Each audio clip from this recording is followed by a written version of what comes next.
नीतिवचन अध्याय 2। पुत्र, यदि तुम मेरे शब्दों पर ध्यान दोगे, मेरी आज्ञाओं का पालन करोगे, प्रज्ञा की बातें कान लगाकर सुनोगे और सत्य में मन लगाओगे, यदि तुम विवेक की शरण लोगे और सद्बुद्धि के लिए प्रार्थना करोगे, यदि तुम उसे चांदी की तरह ढूंढते रहोगे और खजाना खोजने वाले की तरह उसके लिए खुदाई करोगे, तो तुम प्रभु भक्ति का मर्म समझोगे और तुम्हें ईश्वर का ज्ञान प्राप्त होगा, क्योंकि प्रभु ही प्रज्ञा प्रदान करता और ज्ञान तथा विवेक की शिक्षा देता है। वह धर्मियों को सफलता दिलाता और ढाल की तरह सदाचारी की रक्षा करता है।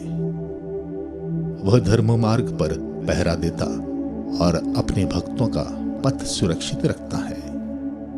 तुम धार्मिकता और न्याय, सच्चाई और सन्मार्ग का मर्म समझोगे। प्रज्ञा तुम्हारे हृदय में निवास करेगी और तुम्हें ज्ञान से आनंद प्राप्त होगा। विवेक तुम्हारा मार्ग प्रशस्त करेगा, समझदारी तुम्हारी रक्षा करेगी। प्रज्ञा तुम्हें दुष्टों के मार्ग पर चलने से रोकेगी, उन लोगों से जो कपटपूर्ण बातें करते हैं, जो सन्मार्ग से भटककर अंधकार के मार्ग पर चलते, जो पाप करना पसंद करते और बुराई की दुष्टता का रस लेते हैं, जिनके मार्ग टेढ़े मेढ़े हैं, जो कपटपूर्ण व्यवहार करते हैं।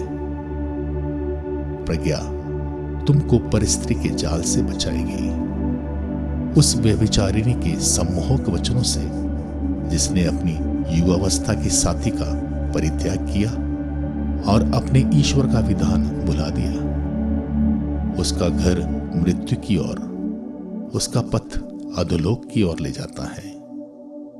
जो उसके अंदर जाता है वह लौटकर जीवन के मार्ग पर फिर पैर नहीं रखता। इसलिए तुम अच्छे लोगों के पथ पर चलोगे, तुम धार्मिकों के मार्ग से नहीं भटकोगे। निष्कपट लोग देश के अधिकारी होंगे, निर्दोष लोग उसमें निवास करेंगे, किंतु दुष्ट देश से निर्वासित होंगे, विधर्मी उससे निकाले जाएंगे।